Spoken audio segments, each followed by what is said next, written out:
Une femme mexicaine, vivant dans la pauvreté, a vu un ange géant et est devenue millionnaire le lendemain. Bonjour, frères et sœurs, merci de m'accompagner en ce moment si spécial. Mettez un like si vous croyez au miracle de Dieu et dites-nous depuis quelle ville vous nous regardez. Ce que vous allez entendre changera votre perception du pouvoir divin dans nos vies. Commençons. Dans le quartier de Santiago, à la périphérie de Puebla, où les maisons en adobe s'entassent comme des dents cassées dans un triste sourire et les rues non pavées se transforment en rivières de boue quand il pleut, vivait Josefina Lopez Moral. À 53 ans, cette femme aux mains gercées par le travail acharné et au dos courbé par le poids d'une vie sans répit, portait sur ses épaules une pauvreté si ancienne et profonde qu'elle semblait être née avec elle. Sa maison était une construction de 2 pièces qu'elle avait bâtie bloc par bloc de ses propres mains pendant 20 ans, achetant les matériaux quand elle le pouvait, empruntant quand il n'y avait pas d'autre option, construisant son refuge comme les hirondelles construisent leur nid avec une patience infinie et des ressources minimales. Les murs sans crépi montraient les cicatrices des années difficiles. Les fenêtres n'avaient pas de vitres, mais des morceaux de plastique qui dansaient au gré du vent. Et le toit de tôle rouillé fuyait à 6 endroits différents quand il pleuvait fort. Josefina vivait seule depuis 12 ans, depuis que son mari Roberto était mort d'une crise cardiaque alors qu'il travaillait comme maçon sur un chantier au centre de Puebla.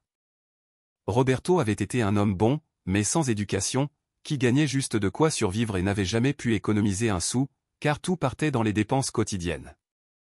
À sa mort, il laissa Josefina avec une maison à moitié construite, sans assurance vie, sans économie, sans rien d'autre que les dettes qu'ils avaient contractées pour achever la construction.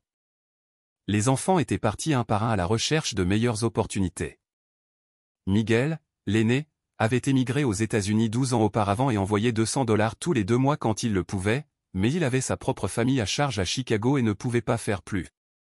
Carmen, sa seule fille, avait épousé un homme de Guadalajara qui ne voulait rien avoir à faire avec la famille de sa femme car il considérait que la pauvreté était contagieuse. Elle envoyait des vœux par WhatsApp à Noël et à l'anniversaire de sa mère, mais ne l'avait pas visité depuis 3 ans. Le fils cadet, Ricardo, était mort dans un accident de moto à 26 ans, 3 ans après la mort de Roberto. Josefina avait utilisé le peu d'économie qu'elle avait pour les funérailles et s'était endettée auprès de l'entreprise de pompes funèbres pour offrir une sépulture digne à son fils. Cette dette l'avait poursuivie pendant des années comme une ombre qui grandissait avec les intérêts composés. Chaque matin, à 5 heures précises, Josefina se levait pour se préparer à une autre journée de travail qui commençait avant le lever du soleil. Son travail consistait à laver le linge d'autrui dans les maisons des quartiers aisés de Puebla, un travail invisible qui lui rapportait 50 pesos par jour quand il y avait du travail, et rien quand il n'y en avait pas. Elle prenait 2 bus pour arriver aux maisons où on la recevait par la porte de service.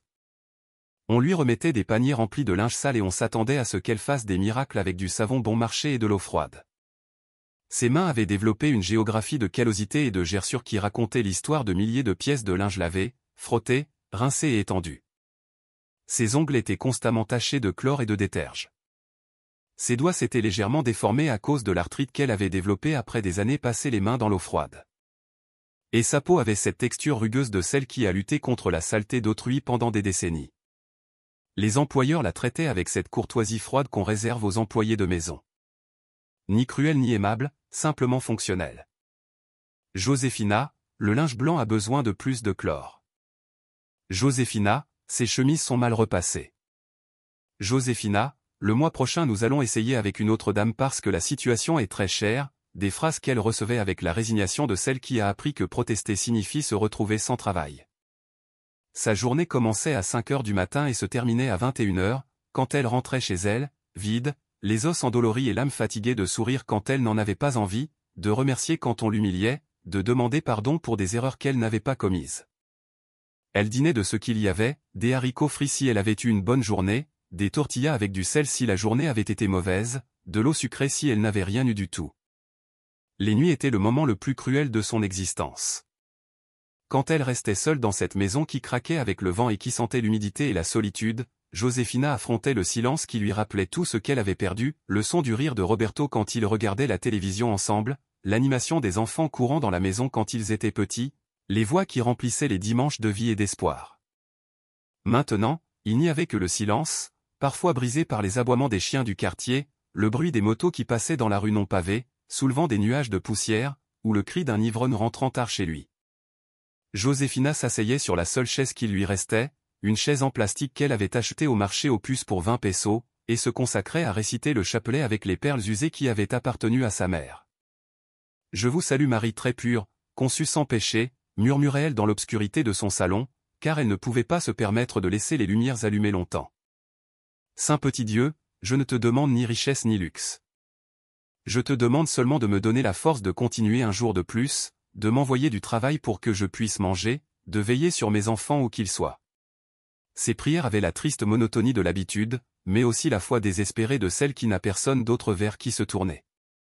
Josefina avait construit sa relation avec Dieu comme elle avait construit sa maison, brique par brique, prière par prière, gardant la foi même quand il n'y avait aucune preuve visible que quelqu'un écoutait.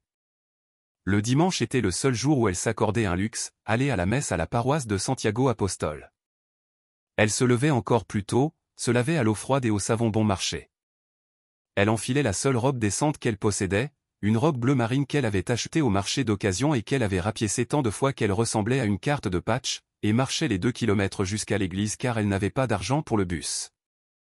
À l'église, Josefina s'asseyait toujours sur le dernier banc, non par modestie, mais parce qu'elle se sentait déplacée parmi les familles bien habillées qui occupaient les bancs de devant. Elle écoutait la messe avec une attention dévote. Elle chantait les hymnes d'une voix qu'elle avait appris à moduler pour ne pas attirer l'attention et donnait les 5 pièces qu'elle pouvait se permettre lors de la quête, se sentant honteuse que ce soit si peu, mais sachant que c'était tout ce qu'elle avait. Après la messe, elle restait un moment devant l'autel du Sacré-Cœur de Jésus, où une image de Jésus aux bras ouverts présidait les supplications des paroissiens les plus démunis. Là, Josefina versait les larmes qu'elle retenait toute la semaine. Là, elle racontait à Jésus les détails de sa vie qu'elle ne racontait à personne, la peur de se retrouver sans travail, la solitude qui l'écrasait la nuit, l'inquiétude constante pour l'argent qui ne suffisait jamais. « Petit Jésus », murmurait-elle à l'image qui semblait la regarder avec des yeux compatissants. « Je ne sais plus quoi faire. Il est de plus en plus difficile de trouver du travail. Les gens ne veulent plus payer le juste prix pour un travail honnête. J'ai peur de me retrouver sans rien, de ne même plus pouvoir payer l'électricité ni l'eau. » Un mardi après-midi, alors qu'elle rentrait d'une maison où elle avait lavé le linge pendant 12 heures pour 60 pesos, Josefina tomba sur une scène qui lui serra le cœur. À l'arrêt de bus était assise une femme encore plus âgée qu'elle, peut-être de 70 ans, avec un bébé dans les bras qui pleurait de faim. La femme avait ce regard perdu de celle qui a touché le fond et ne trouve pas le moyen de s'en sortir. « Ça va, madame ?» demanda Josefina en s'approchant, bien qu'elle sût qu'elle-même n'allait pas bien et n'avait pas les ressources pour aider qui que ce soit. « C'est mon petit-fils », répondit la vieille femme d'une voix brisée. « Sa maman est partie et me l'a laissé. Je n'ai pas d'argent pour lui acheter du lait. Je n'ai pas mangé depuis 2 jours pour lui donner le peu que j'avais. » Josefina regarda le bébé qui pleurait avec ce désespoir de celui qui ne comprend pas pourquoi il a faim, puis elle regarda les 60 pesos qu'elle tenait dans sa main, l'argent dont elle avait besoin pour acheter de la nourriture pour elle-même ce soir-là. Sans hésiter, elle donna 40 pesos à la vieille femme. « Achetez du lait pour l'enfant », lui dit-elle avec un sourire qui ne correspondait pas à sa situation économique. « Les enfants ne sont pas responsables des problèmes des adultes. » La vieille femme la regarda comme si elle assistait à un miracle. « Pourquoi faites-vous cela? Vous ne me connaissez même pas. »« Parce qu'une fois, j'ai aussi eu besoin d'aide, » répondit Josefina, bien qu'en réalité elle n'ait jamais reçu l'aide d'étrangers, mais elle savait ce que c'était que d'en avoir besoin. « Et parce que ce bébé me rappelle mes enfants quand ils étaient petits. » Cette nuit-là, Josefina ne dîna que de tortillas au sel, car les 20 pesos qui lui restaient devaient suffire pour le bus du lendemain, mais elle s'endormit avec une paix étrange dans le cœur, comme si elle avait fait quelque chose d'important, comme si ces 40 pesos avaient eu plus de valeur que n'importe quelle somme d'argent qu'elle aurait pu dépenser pour elle-même. Ce que Josefina ne savait pas, c'est que son acte de générosité avait été observé par des yeux qui n'étaient pas humains, que son sacrifice était parvenu à des oreilles qui n'entendent pas seulement les prières, mais aussi les actions nées de l'amour désintéressé. Elle ne savait pas que cette nuit-là, pendant qu'elle dormait dans sa modeste maison sur un vieux matelas qu'elle avait acheté d'occasion, la rencontre la plus extraordinaire de sa vie se préparait. Le mercredi se leva gris et froid, avec ses nuages bas qui promettent la pluie et qui font que la lumière du jour arrive filtrée et mélancolique. Josefina se réveilla à 5 heures comme d'habitude, mais avec une étrange sensation d'attente qu'elle ne pouvait expliquer. C'était comme si quelque chose d'important allait se produire, bien que son esprit rationnel lui dit que tous ces jours étaient les mêmes et qu'il n'y avait aucune raison de s'attendre à quoi que ce soit de différent. Elle s'habilla avec ses mêmes vêtements de travail habituels, prit son petit déjeuner composé du café de Holla qu'elle avait préparé la veille au soir et quitta la maison en direction de l'arrêt de bus. Mais quand elle arriva au coin où elle attendait toujours les transports en commun, elle se rendit compte qu'elle avait oublié le sac où elle transportait le savon et le chlore dont elle avait besoin pour travailler. Elle retourna chez elle chercher le sac et quand elle sortit une deuxième fois, elle rata le bus qui la menait à son travail. Le suivant ne passerait qu'une demi-heure plus tard, ce qui signifiait qu'elle arriverait en retard et perdrait probablement sa journée de travail. Elle s'assit sur le trottoir pour attendre, ressentant cette frustration familière de celle qui sait qu'elle ne peut se permettre d'erreur car elle n'a pas de marge de manœuvre. C'est alors qu'elle le vit. Si cette histoire a touché votre cœur et que vous vous identifiez ou traversez quelque chose de similaire, laissez votre demande de prière dans les commentaires. Dieu voit chaque larme et chaque besoin. Vous n'êtes pas seul. Au début, Josefina pensa que c'était un nuage étrange, une de ces formations qui prennent parfois des formes curieuses quand le vent les modèle d'une manière particulière. Mais plus elle le regardait, plus elle se rendait compte que ce qu'elle voyait n'avait aucune explication météorologique ni logique. C'était une figure humaine gigantesque, translucide comme du cristal, mais brillante comme si elle avait sa propre lumière, qui s'élevait au-dessus des toits des maisons modestes du quartier de Santiago. La figure mesurait au moins 20 mètres de hauteur, avec une tunique blanche qui ondulait sans vent pour la mouvoir, d'énormes ailes qui s'étendaient d'un bout à l'autre de la rue, comme une étreinte invisible qui couvrait tout le quartier. Son visage était serein mais puissant, avec des yeux qui semblaient voir directement l'âme de celui qui les regardait, et un sourire qui irradiait une paix que Josefina n'avait jamais ressentie en 53 ans de vie. Josefina resta paralysée sur le trottoir, le sac de savon lui échappant des mains et le cœur battant si fort qu'elle pouvait l'entendre par-dessus les bruits matinaux du quartier. Sa première réaction fut la terreur, car ce qu'elle voyait défiait tout ce qu'elle connaissait de la réalité. Sa deuxième réaction fut de fermer fortement les yeux et de les rouvrir, espérant que la vision disparaîtrait et qu'elle pourrait reprendre son cours normal de la journée. Mais quand elle ouvrit les yeux, l'ange était toujours là, encore plus réel et présent qu'avant. Et le plus extraordinaire de tout était qu'il semblait la regarder directement, comme s'il était descendu du ciel spécifiquement pour rencontrer une femme sans importance qui lavait le linge d'autrui pour survivre. « N'aie pas peur, Josefina, » dit l'ange d'une voix qui n'atteignait pas ses oreilles, mais résonnait directement dans son esprit. C'était une voix si profonde et musicale qu'elle semblait contenir tous les sons magnifiques qu'elle avait entendus dans sa vie. « Je suis venu te porter un message du Très-Haut. » Josefina essaya de parler, mais sa voix ne sortit pas. Elle porta les mains à sa poitrine, sentant que son cœur allait exploser, et tomba à genoux sur le trottoir, sans se soucier que les gens du quartier puissent la voir et penser qu'elle était devenue folle, car à ce moment-là, elle comprit qu'elle était en train d'assister à quelque chose qui transcendait toute compréhension humaine. « Hier, tu as donné tes derniers 40 pesos pour nourrir un enfant affamé, » continua l'ange d'une voix qui sonnait comme des cloches célestes mêlées au murmure de tous les fleuves du monde. Cet acte d'amour pur est parvenu directement au trône de Dieu. Il a vu ta souffrance, a compté chaque larme que tu as versée, a entendu chaque prière que tu as murmurée dans la solitude de ta maison. Les larmes commencèrent à couler sur les joues de Josefina, comme des rivières qui auraient été contenues pendant des décennies. Ce n'étaient pas des larmes de tristesse, mais d'une émotion si intense qu'elle n'avait pas de nom. C'était un mélange de soulagement, d'émerveillement, de gratitude et d'une joie si profonde qu'elle sentait qu'elle allait la fendre en deux. « Pourquoi moi ?» réussit-elle finalement à murmurer d'une voix brisée par l'émotion. « Je ne suis personne de spécial. Je suis juste une femme pauvre qui n'a rien fait d'important dans sa vie. » « Ce n'est pas vrai, » répondit l'ange en tendant l'une de ses mains gigantesques vers elle, bien que sans la toucher physiquement. « Tu as fait la chose la plus importante que l'on puisse faire sur terre. Tu as aimé sans condition. Tu as travaillé avec dignité malgré l'adversité. Tu as gardé la foi quand tout était contre toi. Tu as donné quand tu n'avais rien à donner. » Josefina regarda autour d'elle pour voir si quelqu'un d'autre était témoin de ce qu'elle voyait. Mais les quelques personnes qui marchaient dans la rue ce matin-là ne semblaient rien remarquer d'inhabituel.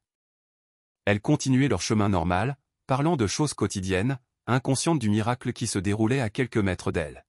« Personne d'autre ne peut le voir ?» demanda Josefina avec une curiosité enfantine. « Seulement toi, » confirma l'ange, « car je ne suis venu que pour toi.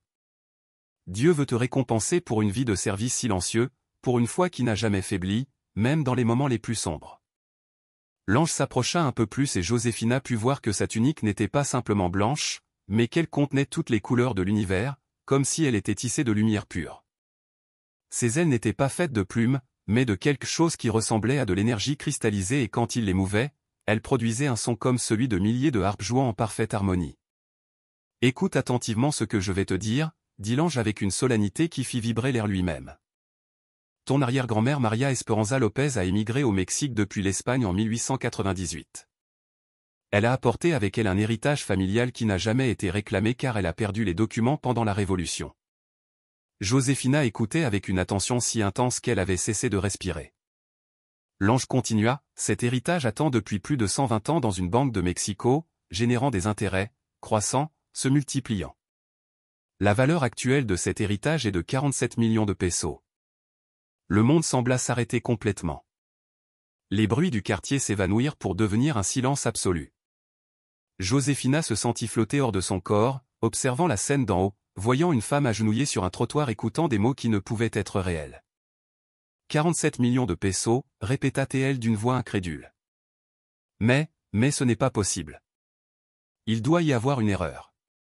Il n'y a pas d'erreur, affirma l'ange avec une certitude qui n'admettait aucun doute. Demain matin arrivera chez toi un avocat nommé Maître Miguel Angel Herrera. Il représentera la banque qui a gardé ton héritage. Il apportera tous les documents nécessaires pour prouver ton identité et ton droit légal à réclamer ce qui t'appartient par le sang et la justice. Josefina essaya de traiter l'information, mais son esprit refusait d'accepter quelque chose d'aussi extraordinaire. Comment va-t-il prouver que je suis la descendante de cette dame? Je n'ai même pas les documents de mes grands-parents. L'avocat apportera l'arbre généalogique complet, expliqua l'ange. Il apportera des photographies de ton arrière-grand-mère qui te prouveront la ressemblance physique que les femmes de ta famille ont héritée. Il apportera des documents qui prouvent la ligne de descendance directe de Maria Esperanza Lopez jusqu'à toi. L'ange étendit ses bras énormes, englobant tout le ciel visible depuis ce coin modeste. Mais il y a quelque chose de plus important que l'argent, Josefina. Dieu veut que tu utilises cette bénédiction non seulement pour améliorer ta vie, mais aussi pour aider d'autres qui traversent la même chose que toi. Comment? Demanda Josefina. Car bien que son esprit ne puisse encore complètement croire ce qu'elle entendait, son cœur était déjà en train de faire des projets pour partager cette bénédiction impossible. Tu construiras un centre de soutien pour les femmes en situation de pauvreté, continua l'ange d'une voix qui sonnait maintenant comme tous les chœurs célestes chantant à l'unisson, un lieu où les femmes qui lavent le linge d'autrui pourront apprendre des métiers dignes, un lieu où les mères célibataires pourront laisser leurs enfants pendant qu'elles travaillent. Un lieu où personne ne sera jugé pour son passé, mais valorisé pour son cœur. La vision que l'ange décrivait se matérialisa dans l'esprit de Josefina comme un film céleste. Elle vit un bel immeuble où des femmes comme elle apprenaient l'informatique, la couture, la cuisine, la gestion. Elle vit des enfants jouer dans un jardin rempli de fleurs pendant que leur mère étudiait. Elle vit des réfectoires où personne n'avait faim, des ateliers où l'on enseignait des métiers dignes, des salles de classe où l'on donnait des cours d'alphabétisation. Mais c'est l'avenir, dit l'ange, revenant au présent. Maintenant, tu dois te préparer à recevoir l'avocat demain. Tu dois croire que ce que tu vis est réel, que ce n'est ni un rêve ni une fantaisie de ton esprit fatigué. Josefina se toucha le visage avec les mains, se pinça le bras, essaya de se convaincre qu'elle était éveillée et consciente. Tout semblait réel, le froid du matin, l'odeur de la nourriture venant des maisons du quartier, le chant des coqs au loin. Mais la présence imposante de l'ange, la lumière qui l'irradiait, la paix qui remplissait son cœur, semblait aussi réelle.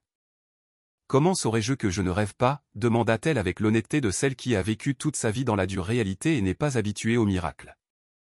Parce que quand tu rentreras chez toi, tu trouveras une fleur qui n'était pas là quand tu es parti, répondit l'ange, commençant à s'élever lentement, comme s'il était tiré vers le ciel par des fils invisibles. Une rose blanche parfaite poussant dans l'endroit le plus impossible de ta cour.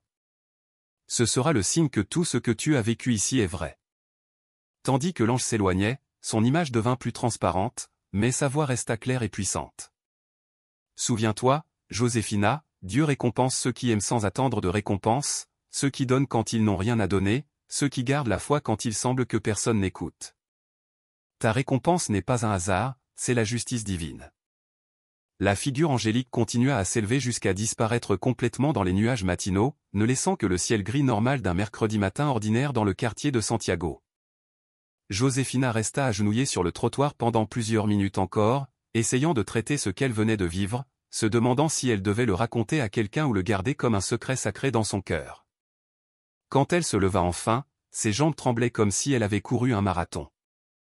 Elle ramassa le sac de savon qui était tombé par terre et marcha lentement en direction de sa maison, oubliant complètement le travail qu'elle avait perdu, l'argent qu'elle n'allait pas gagner ce jour-là, toutes les préoccupations mondaines qui avaient occupé son esprit ce matin-là. La seule chose qui importait maintenant était de rentrer chez elle et de chercher la rose blanche que l'ange avait promise. Car si la rose était là, cela signifierait que tout avait été réel. Et si tout avait été réel, cela signifierait que sa vie était sur le point de changer d'une manière qu'elle n'avait jamais rêvé possible. Tandis qu'elle marchait dans les rues poussiéreuses de son quartier, Josefina ne pouvait s'empêcher de lever les yeux vers le ciel, espérant revoir la figure gigantesque qui avait rempli son cœur d'un espoir si grand qu'il ne pouvait presque pas tenir dans sa poitrine. Le monde semblait le même que toujours, les mêmes maisons modestes, les mêmes rues non pavées, la même pauvreté qu'elle avait connue toute sa vie. Mais quelque chose de fondamental avait changé dans la façon dont elle percevait tout. Pour la première fois depuis des décennies, Josefina Lopez Moral marchait la tête haute, avec un sourire qui irradiait du plus profond de son âme, avec la certitude absolue que les miracles non seulement existent, mais qu'ils cherchent parfois spécifiquement ceux qui en ont le plus besoin pour rappeler au monde que l'amour trouve toujours le moyen d'être récompensé. Quand Josefina arriva chez elle, son cœur battait avec un mélange d'attente et de terreur qu'elle n'avait jamais ressenti. Elle resta immobile devant la porte en tôle rouillée pendant plusieurs minutes, la clé à la main, mais n'osant pas entrer. Une partie d'elle voulait courir vers la cour arrière pour chercher la rose que l'ange avait promise. Une autre partie avait peur de ne rien trouver et de découvrir que tout n'avait été que le fruit de son imagination fatiguée. « Saint petit Dieu », murmura-t-elle en ouvrant la porte d'une main tremblante. Si c'est réel, aide-moi à le comprendre. Si ce n'est pas réel, aide-moi à l'accepter. Elle traversa les 2 pièces de sa maison comme si c'était la première fois qu'elle les voyait. Tout était exactement pareil que lorsqu'elle était partie ce matin-là, le lit défait car elle était sortie en hâte, la tasse de café sur la table en plastique, l'autel improvisé avec l'image du Sacré-Cœur qui présidait son humble salon. Mais quelque chose dans l'air avait changé, comme si la présence angélique avait laissé une empreinte invisible qui parfumait tout d'espoir. Elle se dirigea vers la porte qui donnait sur la cour arrière, un espace de 3 mètres sur 3 mètres où elle avait un lavoir en ciment, une petite zone pour étendre le linge et un lopin de terre sèche où rien n'avait jamais poussé car la terre était de l'argile pure mêlée de gravats. Pendant 20 ans, elle avait rêvé d'avoir un jardin là, mais la réalité économique ne lui avait jamais permis d'investir dans des plantes ou des engrais. Elle ouvrit la porte arrière et le soleil matinal lui éclaira directement les yeux, l'aveuglant un instant. Quand sa vision s'habitua à la lumière, elle vit quelque chose qui la fit tomber à genoux pour la 2e fois ce jour-là. Dans le coin le plus impossible de la cour, poussant directement de la terre sèche et craquelée, sans peau ni préparation du sol, il y avait un rosier parfait avec une seule rose blanche qui brillait comme si elle était faite de porcelaine illuminée de l'intérieur. La plante mesurait environ 1 mètre de hauteur, avec des feuilles vertes et saines qui contrastaient dramatiquement avec la terre stérile d'où elle poussait, et la rose était si parfaite qu'elle semblait avoir été sculptée par les mains les plus habiles de l'univers. Josefina s'approcha en rampant, n'osant pas se lever, comme si elle était dans un temple sacré où chaque mouvement devait être révérencieux. La rose sentait quelque chose qu'elle ne pouvait identifier. Ce n'était pas le parfum d'une rose commune, mais quelque chose de plus pur, de plus céleste, comme si c'était l'essence concentrée de toutes les belles fleurs qui avaient existé. Elle tendit une main tremblante pour toucher un des pétales et sentit une chaleur qui se répandit de ses doigts à tout son corps, une sensation de paix si profonde que pendant un moment elle oublia tous les problèmes qui avaient défini son existence. La rose était réelle, elle était tangible, elle était la preuve physique que ce qu'elle avait vécu ce matin-là n'avait pas été une hallucination. « C'est vrai », murmura-t-elle avec des larmes coulant sur ses joues.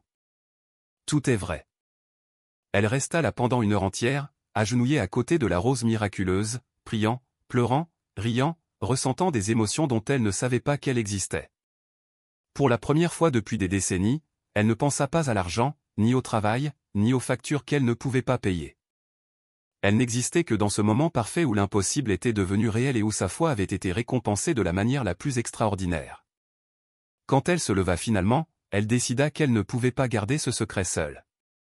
Elle avait besoin de le raconter à quelqu'un, mais pas à n'importe qui.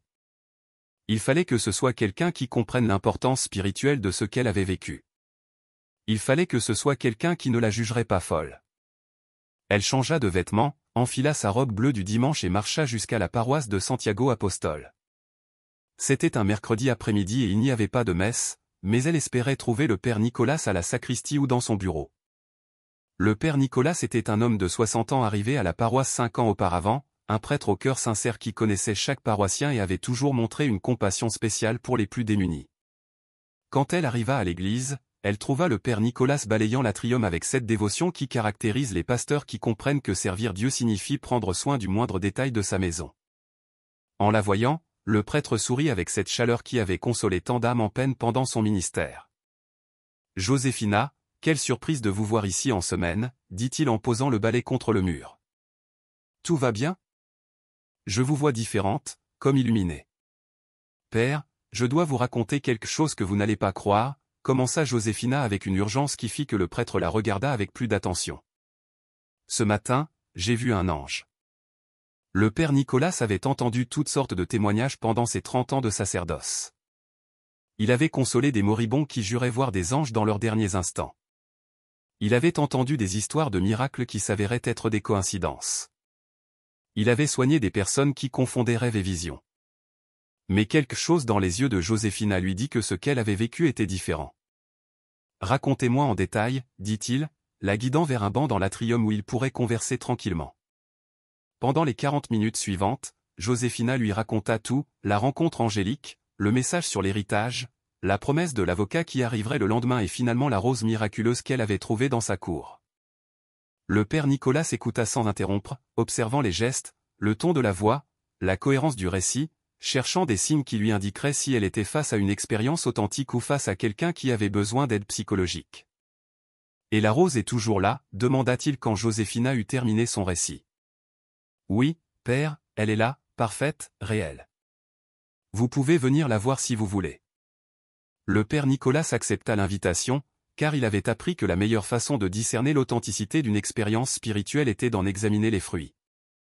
Si ce que Joséphina avait vécu venait de Dieu, il y aurait des preuves tangibles et des effets positifs sur sa vie spirituelle.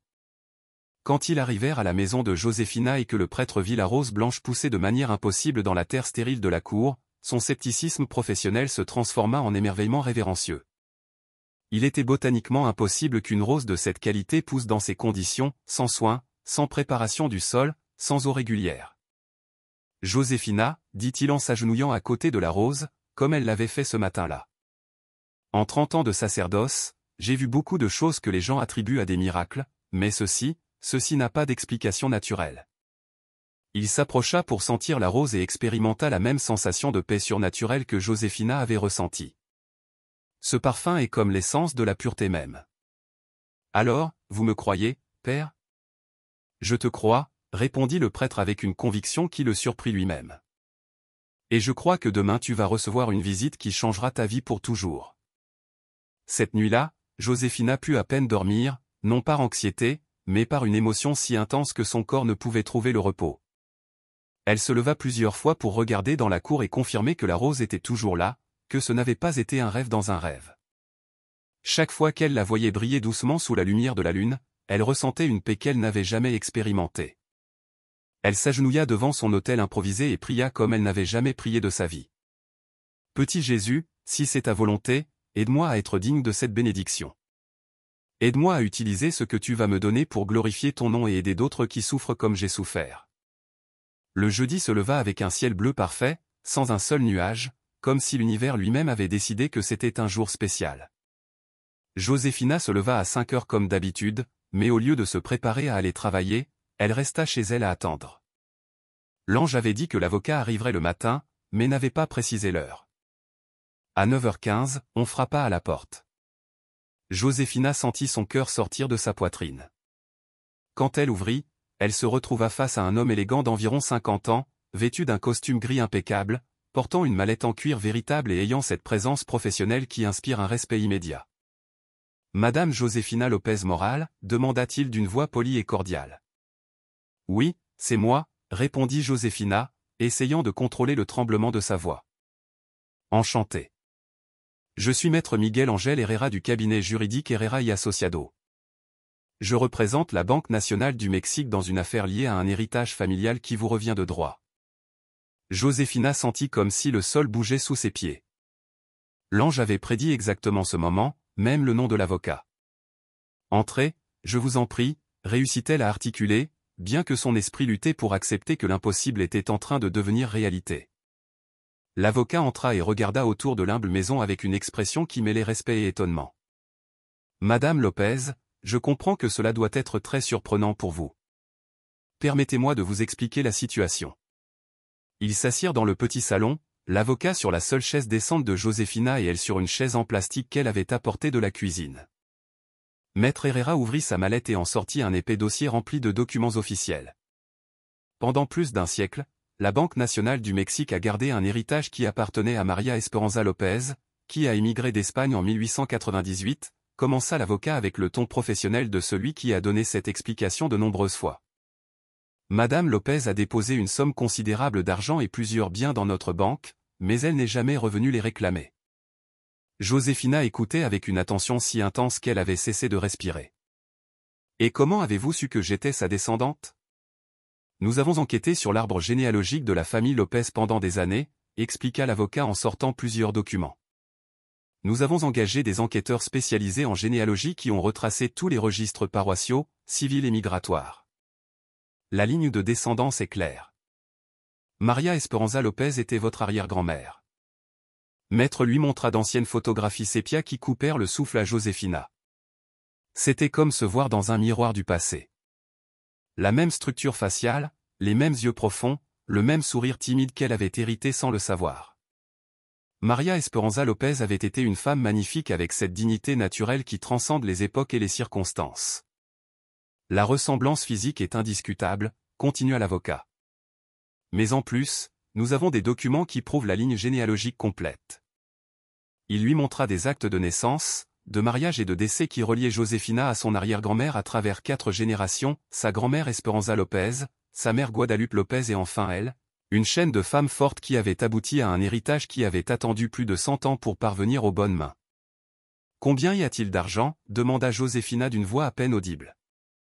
Avec les intérêts composés accumulés pendant 125 ans, l'héritage s'élève à 47 300 000 pesos, répondit l'avocat avec un sourire qui irradiait une satisfaction professionnelle. Josefina resta silencieuse pendant plusieurs minutes. 47 millions de pesos était une somme si astronomique pour quelqu'un qui avait vécu avec 60 pesos par jour que son esprit refusait de la traiter. C'était comme si on lui avait dit qu'elle avait hérité de la lune. « Êtes-vous sûr qu'il n'y a pas d'erreur » demanda-t-elle finalement. « Absolument sûr » confirma Maître Herrera. « Nous avons vérifié tous les documents plusieurs fois. Vous êtes la seule héritière directe vivante de María Esperanza López. L'argent est légalement le vôtre. Et que dois-je faire pour le recevoir ? Il suffit de signer quelques documents pour confirmer votre identité et autoriser le transfert, expliqua l'avocat en sortant d'autres papiers de sa mallette. La banque a géré l'héritage de manière conservatrice, mais intelligente, pendant toutes ces années. Vos 47 millions sont répartis dans des investissements sur qui continueront de générer des rendements. Tandis qu'elle signait les documents avec des mains qui tremblaient si fort qu'elle pouvait à peine tenir le stylo, Josefina ne pouvait s'empêcher de penser aux paroles de l'ange. Ce n'était pas un hasard, c'était la justice divine, une récompense pour une vie de service silencieux, pour une foi qui n'avait jamais faibli. Le transfert initial de 5 millions de pesos sera disponible sur votre compte demain matin, informa l'avocat après avoir examiné tous les documents signés. Le reste sera libéré progressivement à des fins fiscales, mais vous pouvez accéder à n'importe quelle somme dont vous avez besoin à tout moment. Quand Maître Herrera partit, Josefina resta seule dans sa modeste maison, tenant les documents qui certifiaient qu'elle était millionnaire. Mais la première chose qu'elle fit ne fut pas de planifier comment dépenser l'argent. La première chose qu'elle fit fut de marcher jusqu'à la cour arrière et de s'agenouiller devant la rose miraculeuse. « Merci » murmura-t-elle avec des larmes qui étaient maintenant de pure gratitude. « Merci de ne pas m'avoir oublié. Merci de m'avoir montré que l'amour trouve toujours le moyen d'être récompensé. » La rose semblait briller plus intensément, comme si elle répondait à sa prière par une lumière pure. Et à ce moment-là, Josefina López Moral comprit que sa vraie vie ne faisait que commencer. Le vendredi matin, Josefina se réveilla sur le même vieux matelas où elle avait dormi pendant des années, dans la même humble maison où elle avait pleuré tant de nuits de solitude, mais tout avait changé pour toujours. Sur sa table de chevet, elle avait une nouvelle carte bancaire et un relevé de compte qui affichait un solde de 5 millions de pesos, des chiffres qu'elle n'avait vus que dans des films et qui étaient maintenant réels dans sa vie. Elle se leva lentement, comme si tout mouvement brusque pouvait briser le sort qui avait transformé son existence. Elle se pencha par la fenêtre sur la cour pour confirmer que la rose miraculeuse était toujours là, fleurissant de manière impossible dans la terre stérile, lui rappelant que ce qu'elle avait vécu n'était pas un rêve, mais une réalité bénie par le ciel. Sa première décision fut de ne parler de l'argent à personne d'autre, du moins pas immédiatement. Elle avait entendu trop d'histoires de personnes qui avaient gagné à la loterie et avaient tout perdu en prenant des décisions hâtives ou en faisant confiance aux mauvaises personnes. Elle avait besoin de temps pour digérer ce que signifiait être millionnaire et pour planifier comment utiliser cette bénédiction de la manière que Dieu souhaitait. Elle s'habilla avec ses mêmes vêtements humbles habituels et marcha jusqu'au distributeur automatique le plus proche. Quand elle inséra la carte pour la première fois et vit qu'elle pouvait réellement retirer de l'argent, elle ressentit un mélange d'émotion et de responsabilité qui la submergea. Elle retira 1000 pesos, non pas parce qu'elle en avait un besoin urgent, mais pour se convaincre que tout était réel. Avec ces 1000 pesos, elle fit quelque chose qu'elle n'avait pas pu faire depuis des années, elle alla au marché sans calculer chaque peso dépensé. Elle acheta de la viande fraîche, des légumes de bonne qualité, des fruits qui semblaient magnifiques, du pain fraîchement cuit. Elle remplit 2 sacs de vraie nourriture, une nourriture qu'elle avait toujours désirée, mais qu'elle n'avait jamais pu s'offrir. Mais ce qui l'émut le plus ne fut pas d'acheter pour elle, mais de se rendre compte qu'elle pouvait maintenant aider les autres. Au marché, elle rencontra Doña Remedio, une voisine de 80 ans qui vivait seule et survivait avec une pension de 900 pesos par mois. Elle la vit sélectionner soigneusement les haricots les moins chers, comptant les pièces pour s'assurer qu'elle en aurait assez. Doña Remedio, lui dit Josefina en s'approchant avec un sourire. Laissez-moi vous offrir les courses d'aujourd'hui. La vieille femme la regarda avec surprise. Oh, Josefina, je ne peux pas accepter. Vous avez aussi vos propres problèmes. Je n'ai plus de problème, répondit Josefina avec une joie qui irradiait du plus profond de son âme. Dieu m'a béni d'une manière extraordinaire et maintenant je veux partager cette bénédiction. Elle acheta à Doña Remedio des provisions complètes, viande, poulet, légumes, fruits, lait, pain, tout ce dont une personne de son âge avait besoin pour bien manger pendant une semaine. Quand elle vit les larmes de gratitude dans les yeux de la vieille femme, Josefina comprit pourquoi l'ange avait insisté sur le fait que l'argent n'était pas seulement pour elle. « Pourquoi faites-vous cela pour moi » demanda Doña Remedio, l'embrassant avec la force fragile de celle qui a reçu un miracle inattendu. « Parce qu'hier, j'étais dans la même situation que vous, répondit Josefina, et quelqu'un d'en haut a décidé qu'il était temps que les choses changent. Le lundi suivant, Josefina prit la décision la plus difficile de sa nouvelle vie. Elle alla chercher toutes les familles du quartier qu'elle savait en proie à de graves difficultés économiques, non pas pour leur donner de l'argent directement, car elle avait appris que cela créait parfois plus de problèmes que de solutions, mais pour leur offrir quelque chose de plus précieux, de véritables opportunités de changer leur vie. Son premier arrêt fut chez Marta Sanchez, une mère célibataire de 35 ans qui travaillait 12 heures par jour dans une maquiladora pour gagner 2000 pesos par semaine. Marta avait 3 jeunes enfants qu'elle laissait chez une voisine car elle ne pouvait pas se permettre une garderie et vivait dans une chambre sur le toit qui lui coûtait 800 pesos par semaine. « Marta, as-tu déjà pensé à avoir ta propre entreprise » lui demanda Josefina après lui avoir expliqué qu'elle avait reçu une bénédiction économique inattendue. « Tous les jours » répondit Marta avec cette honnêteté de celle qui a tellement rêvé de quelque chose qu'elle ne s'autorise plus à l'espérer. Mais pour lancer une entreprise, il faut de l'argent et j'ai à peine de quoi manger. Quel type d'entreprise aimerais-tu avoir? Une tortilleria, répondit Marta sans hésiter. Je sais faire des tortillas depuis que je suis enfant. Ma grand-mère m'a appris et dans ce quartier, il n'y a pas de tortilleria à proximité. Les gens doivent marcher 3 pâtés de maison pour acheter des tortillas.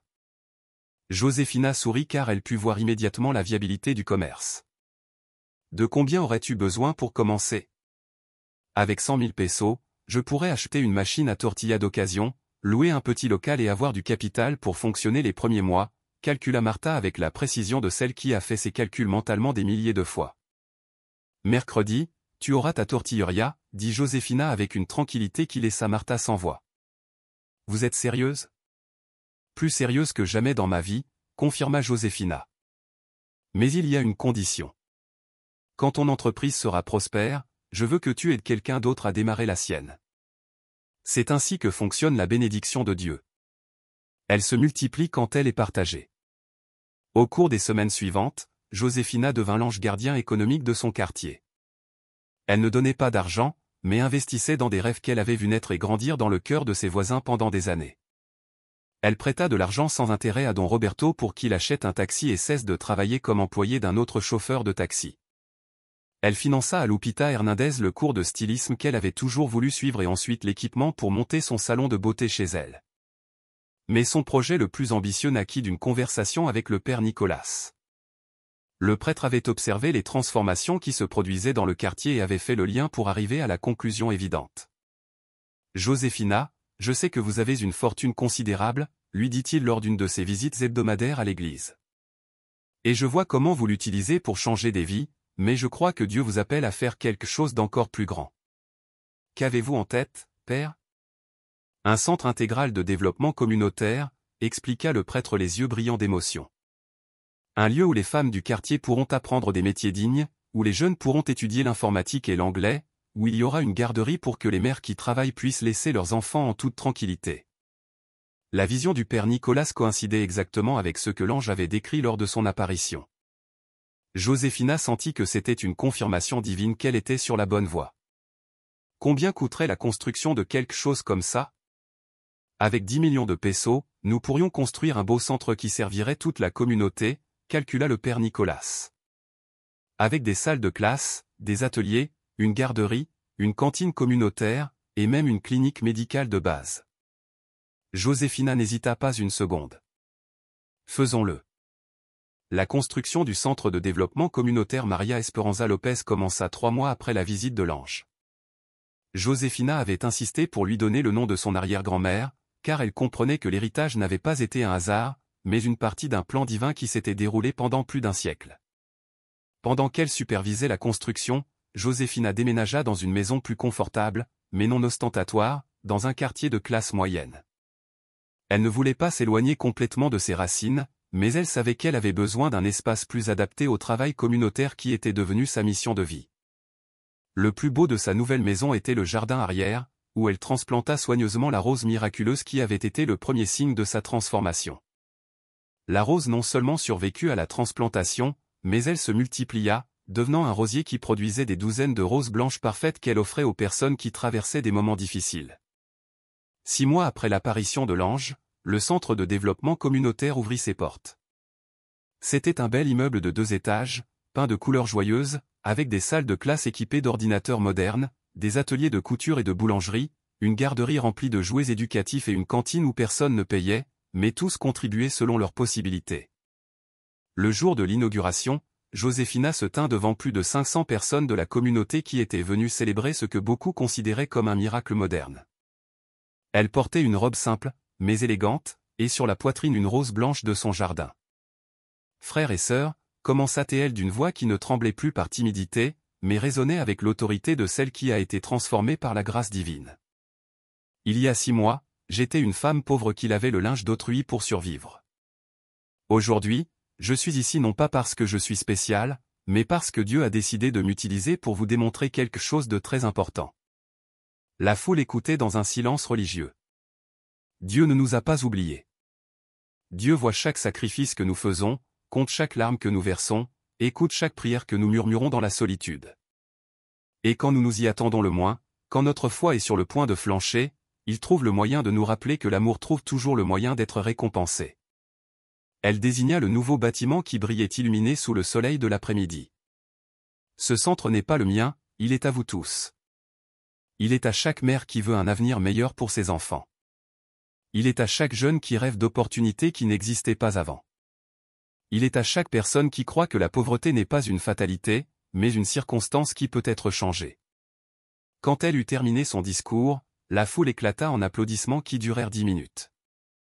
Mais ce qui émut le plus Josefina ne furent pas les applaudissements, mais les larmes d'espoir qu'elle vit sur les visages de personnes qui avaient vécu toute leur vie en se sentant invisibles pour le monde.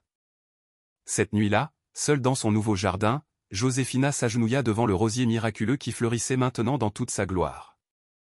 Les roses brillaient doucement sous la lumière de la lune, irradiant ce parfum céleste qui n'avait jamais perdu son pouvoir de remplir le cœur de paix.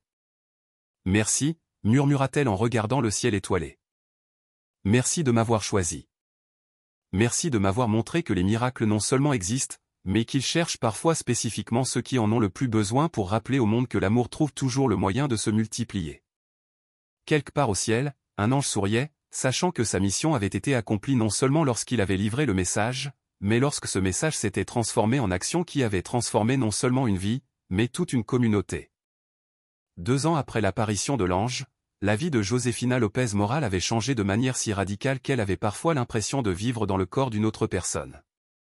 Le centre de développement communautaire Maria Esperanza Lopez était devenu le cœur battant de son quartier, un lieu où l'espoir avait une direction physique et les rêves trouvaient des outils pour devenir réalité. Chaque matin, Josefina arrivait au centre à cette heure précise, non pas parce qu'elle devait le faire, mais parce qu'elle avait découvert que servir les autres lui donnait plus de satisfaction que n'importe quel luxe qu'elle aurait pu acheter avec sa fortune. Elle n'était plus la femme timide qui s'asseyait sur le dernier banc de l'église. Elle était devenue une leader communautaire respectée qui parlait avec l'autorité de celle qui a été transformée par la grâce divine.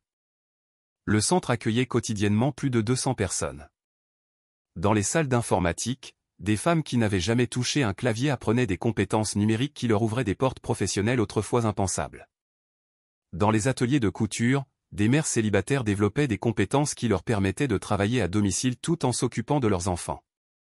Dans la boulangerie communautaire, des jeunes qui avaient été en risque de tomber dans les vices trouvaient un métier digne qui leur donnait un but et un avenir. Mais le programme dont Josefina était la plus fière était la garderie gratuite.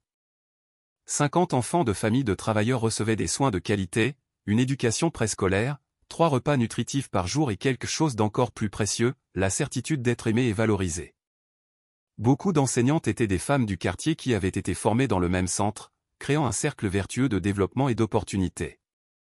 Doña Josefina, lui dit Marta Sanchez un matin alors qu'elle supervisait le fonctionnement de la garderie. Vous vous souvenez quand vous m'avez prêté l'argent pour la tortilleria? Bien sûr que je m'en souviens, répondit Josefina, voyant avec satisfaction les enfants qui jouaient dans la cour remplie de plantes et de couleurs. Eh bien, j'ai réuni les 100 000 pesos pour vous les rembourser, annonça Marta avec fierté. La tortilleria a très bien marché, mais en plus, je veux faire ce que vous m'avez demandé, aider quelqu'un d'autre. Marta lui raconta qu'elle avait identifié une jeune mère célibataire nommée Carmen, qui avait du talent pour faire des gélatines et des gâteaux, mais n'avait pas de capital pour monter une entreprise de pâtisserie. Je veux lui prêter les mêmes 100 000 pesos que vous m'avez prêtés, avec les mêmes conditions, que lorsque son entreprise prospérera, elle aide quelqu'un d'autre. Josefina ressentit une émotion si profonde qu'elle dut s'asseoir pour ne pas tomber. Elle assistait exactement à ce que l'ange avait prédit, l'amour se multipliant en cercles concentriques qui grandissaient et s'étendaient sans limite. Ne me rembourse pas les 100 000 pesos, lui dit-elle à Marta avec un sourire qui irradiait une satisfaction céleste. Utilise-les pour aider Carmen, mais elle devra te les rendre quand son entreprise prospérera et tu les utiliseras pour aider quelqu'un d'autre. C'est ainsi que fonctionne la grâce de Dieu. Elle se multiplie quand elle est partagée. L'histoire de Marta n'était pas unique. Au cours des 2 années écoulées depuis l'inauguration du centre, Josefina avait documenté 43 histoires similaires, des personnes qui avaient reçu un soutien, avaient prospéré et avaient décidé volontairement d'aider d'autres personnes dans des situations similaires. La bénédiction angélique était devenue une chaîne d'amour qui grandissait de manière exponentielle. Le succès du centre avait attiré l'attention d'organisations gouvernementales et non gouvernementales de tout le pays. Josefina recevait des invitations pour donner des conférences, des propositions pour étendre le modèle à d'autres villes, des offres de reconnaissance et de prix. Mais elle avait appris à être sélective avec son temps et son énergie, se concentrant sur ce qui importait réellement, les vies individuelles qui se transformaient jour après jour. Un jeudi après-midi, alors qu'elle examinait les rapports mensuels du centre dans son bureau, elle reçut une visite inattendue. C'était Carmen, sa fille, qu'elle n'avait pas vue depuis 4 ans. Carmen arriva accompagnée de ses 2 enfants, un garçon de 12 ans et une fille de 8 ans, qui n'avaient jamais connu personnellement leur grand-mère. « Maman », dit Carmen les larmes aux yeux et une humilité qu'elle n'avait pas montrée depuis des années. « J'ai su ce que tu as fait ici. J'ai vu les nouvelles, j'ai lu les articles sur Internet.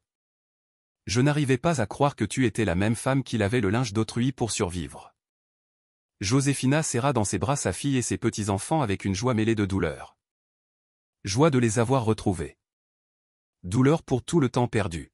« Pourquoi viens-tu maintenant » demanda-t-elle sans rancune, mais avec honnêteté. « Parce que je me suis rendu compte que j'avais été une idiote, répondit Carmen avec la sincérité de celle qui a eu le temps de réfléchir à ses erreurs. Je pensais que la pauvreté était contagieuse, que m'éloigner de toi me protégerait de devoir repasser par la misère, mais ce que j'ai découvert, c'est que l'amour est la seule chose qui protège vraiment. Et j'ai jeté l'amour par peur de la pauvreté. Les petits-enfants de Josefina la regardaient avec curiosité et timidité, essayant de concilier l'image de la grand-mère pauvre qu'ils avaient construite dans leur esprit avec la femme élégante et sûre d'elle qu'ils avaient devant eux. Josefina s'agenouilla pour être à leur hauteur et leur sourit avec cette chaleur qui avait consolé des centaines d'enfants au centre.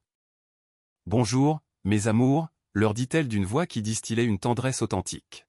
« Je suis votre grand-mère Josefina. J'attendais de vous connaître depuis de nombreuses années. » Les retrouvailles familiales furent le dernier ingrédient qui manquait pour achever la transformation de Josefina. Pendant des années, elle avait eu tout, sauf le plus important, la famille. Maintenant, elle avait l'opportunité de rattraper le temps perdu et d'être la grand-mère qu'elle avait rêvé d'être quand ses enfants étaient petits. Carmen et ses enfants restèrent vivre à Publa. Carmen trouva du travail comme administratrice au centre communautaire et les petits-enfants s'inscrivirent à l'école locale. Pour la première fois depuis des décennies, Josefina avait une famille complète autour de la table dominicale, des voix qui remplissaient sa maison de vie et des rires qui avaient chassé pour toujours la solitude qui avait été sa compagne pendant tant d'années. Mais la plus grande surprise arriva un dimanche après-midi, quand le téléphone de sa maison sonna. C'était Miguel, son fils aîné, appelant de Chicago avec des nouvelles qu'il n'avait partagées avec personne de la famille. « Maman », dit Miguel d'une voix qui mêlait émotion et nervosité. « J'ai économisé de l'argent pendant 5 ans. Je veux revenir au Mexique pour être près de vous et je veux amener ma famille pour qu'ils connaissent leur grand-mère. » Josefina sentit son cœur sortir de sa poitrine. Miguel avait 3 enfants qu'elle n'avait vus qu'en photo envoyée par WhatsApp. Des petits-enfants qui parlaient plus anglais qu'espagnol, mais qui portaient du sang mexicain dans leurs veines et de l'amour pour une grand-mère qu'ils n'avaient jamais embrassée. « Es-tu sûr, mon fils ? Aux États-Unis, tu as un meilleur travail, de meilleures opportunités. Maman, j'ai vécu 15 ans à poursuivre le rêve américain et je l'ai réalisé. J'ai ma propre maison, un travail stable, mes enfants vont dans de bonnes écoles, mais il me manque le plus important, être près de ma famille. L'argent ne vaut rien si tu n'as personne avec qui partager la vie. » La décision de Miguel de revenir au Mexique fut le dernier miracle dont Josefina avait besoin pour sentir que sa transformation était complète. Non seulement elle avait retrouvé sa dignité économique, non seulement elle avait trouvé son but dans la vie en servant les autres, mais elle avait retrouvé ses 2 enfants et était sur le point de connaître tous ses petits-enfants. 3 mois plus tard, Miguel arriva à Publa avec son épouse américaine et leurs 3 enfants bilingues, qui regardaient tout avec de grands yeux pleins de curiosité. La maison de Josefina se remplit d'une joyeuse cacophonie multiculturelle où se mêlaient l'espagnol, l'anglais, les tortillas faites maison et les hamburgers, les traditions mexicaines et les coutumes américaines.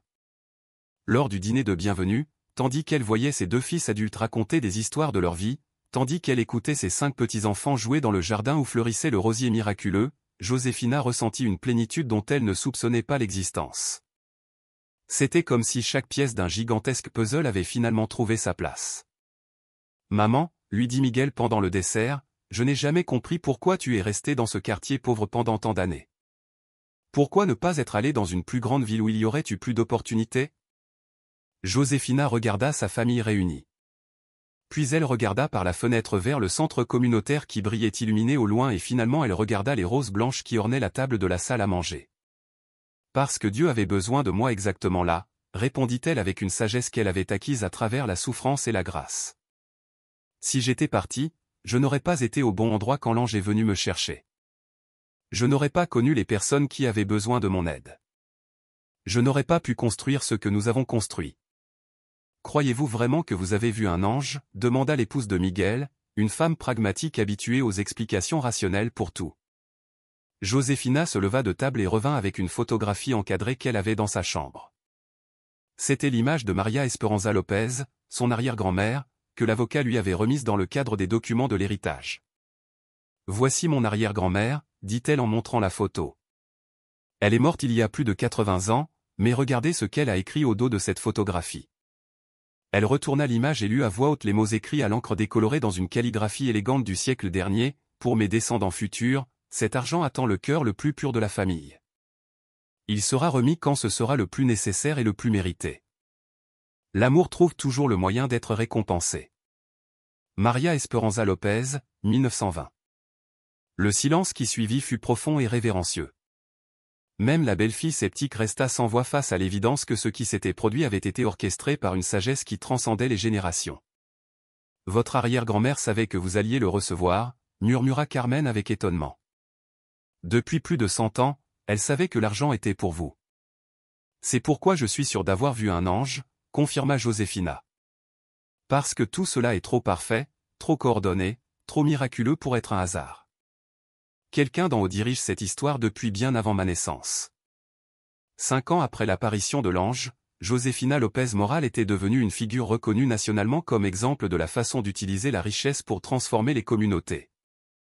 Le modèle du centre de développement communautaire María Esperanza López avait été reproduit dans 12 villes du Mexique, chacun financé partiellement par la fortune de Josefina, mais entièrement géré par les communautés locales. Elle avait créé une fondation qui portait le nom de son arrière-grand-mère et dont la mission était d'identifier les femmes en situation d'extrême pauvreté qui démontraient un caractère exceptionnel et une foi inébranlable. La fondation ne leur fournissait pas seulement un soutien économique, mais les formait également pour qu'elles deviennent des leaders communautaires dans leur propre région.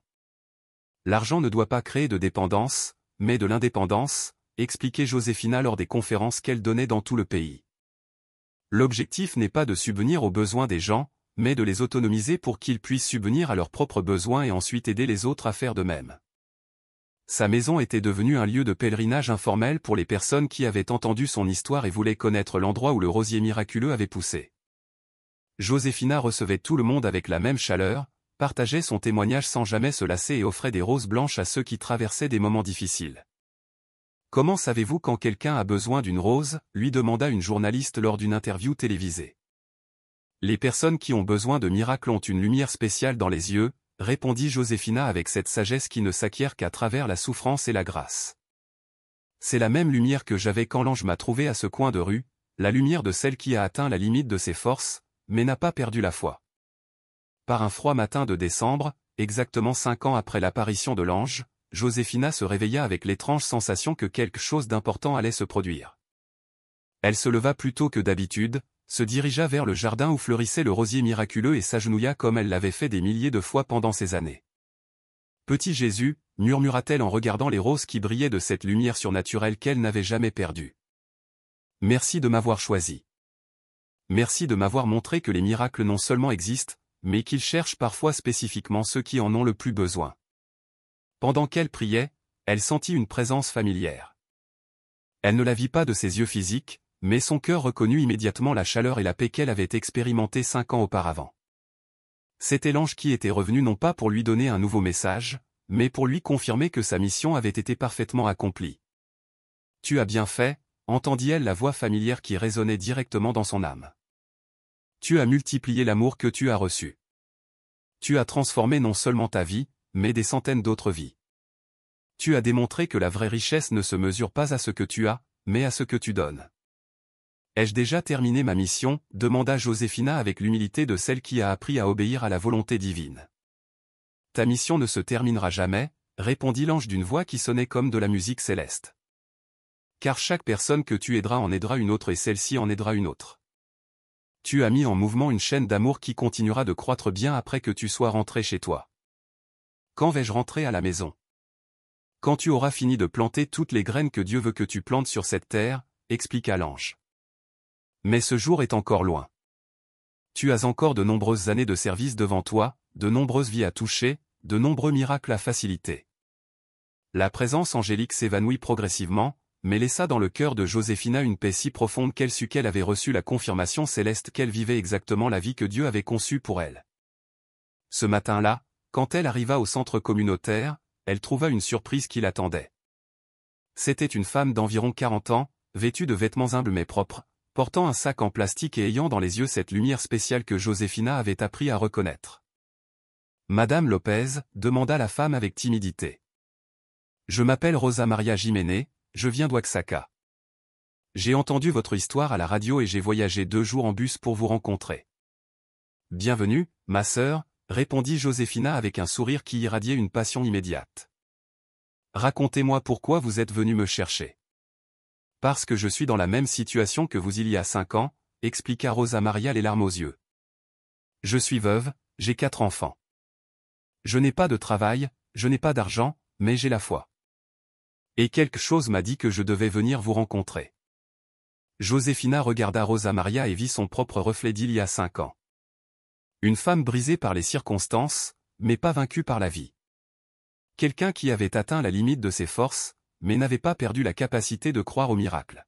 « Venez avec moi », lui dit-elle en la prenant par le bras avec une tendresse maternelle. « Nous allons prendre un café et vous allez me raconter toute votre histoire et ensuite nous verrons comment nous pouvons vous aider à changer votre vie. » Tandis qu'elle marchait vers son bureau, Josefina sentit que le cercle se complétait une fois de plus. Elle avait reçu une aide angélique quand elle en avait le plus besoin. Maintenant, c'était à son tour d'être l'ange terrestre que quelqu'un d'autre avait besoin de trouver, car elle avait appris la leçon la plus importante de son existence, que les miracles ne sont pas des événements exceptionnels qui arrivent une fois dans la vie, mais des décisions quotidiennes que des personnes ordinaires prennent quand elles décident d'être des instruments d'amour dans un monde qui a désespérément besoin d'espoir. Aujourd'hui, 10 ans après l'apparition de l'ange, Josefina Lopez Moral continue de travailler dans son centre communautaire, continue d'aider les femmes en situation de pauvreté, continue d'offrir des roses blanches à ceux qui ont besoin de croire au miracle. Son histoire a inspiré des livres, des documentaires, des chansons et des milliers de témoignages de personnes qui ont décidé de suivre son exemple. Son rosier miraculeux continue de fleurir dans son jardin, produisant des roses qui défient toutes les lois de la botanique, mais qui obéissent parfaitement aux lois de l'amour divin. Et chaque matin, quand elle s'agenouille devant lui pour prier, Josefina remercie non seulement pour le miracle qu'elle a reçu, mais pour l'opportunité d'être un miracle pour les autres. Sa vie est la preuve vivante que lorsque tu remets entièrement ton existence à Dieu, il ne change pas seulement ton histoire personnelle, mais te transforme en une partie d'une histoire bien plus grande. L'histoire de la manière dont l'amour du ciel se manifeste sur terre à travers des cœurs humains disposés à servir. Et si vous traversez une crise similaire à celle que Josefina a vécue, si vous sentez que vous avez atteint la limite de vos forces, si vous avez besoin d'un miracle qui semble impossible, rappelez-vous ceci. Les anges continuent de marcher parmi nous, cherchant des cœurs purs qui méritent d'être récompensés pour une vie d'amour silencieux. Car parfois, quand il semble que le monde vous a oublié, c'est quand le ciel se souvient le plus de vous. Et quand vous vous y attendez le moins, un ange géant peut apparaître dans votre vie pour vous rappeler que l'amour divin n'abandonne jamais ceux qui aiment sans condition. Mettez un like à cette vidéo si vous croyez que les anges existent et continuent de faire des miracles. Partagez cette histoire pour qu'elle parvienne à quelqu'un qui a besoin de savoir qu'il n'est pas seul dans ses luttes. Abonnez-vous à la chaîne pour plus de témoignages sur la façon dont la foi peut transformer les situations les plus désespérées en les plus beaux miracles.